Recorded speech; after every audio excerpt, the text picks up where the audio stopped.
একজন মানুষ যদি চায় সে কিন্তু অনেক কিছু পরিবর্তন করতে পারে, অনেক কিছু সে বদলাতে পারে।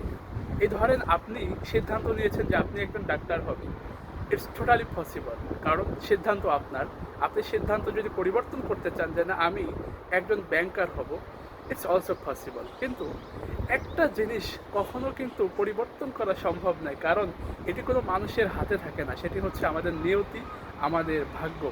এই আমাদের নিয়তি কিন্তু এটা সম্পূর্ণ আমাদের সৃষ্টিকর্তা অলমাইটি আল্লাহ আমাদের ভাগ্যে, আমাদের নিয়তিতে যা লিখে রাখে সেটাই কিন্তু হবে। অর্থাৎ এটা নিয়ে কখনো হিংসা করা বা কোনো কিছু চিন্তা ভাবনা করা, উদ্বেগ প্রকাশ করার কোনো সুযোগ নেই। কারণ ভাগ্য কখনো আমাদের হাতে থাকে না।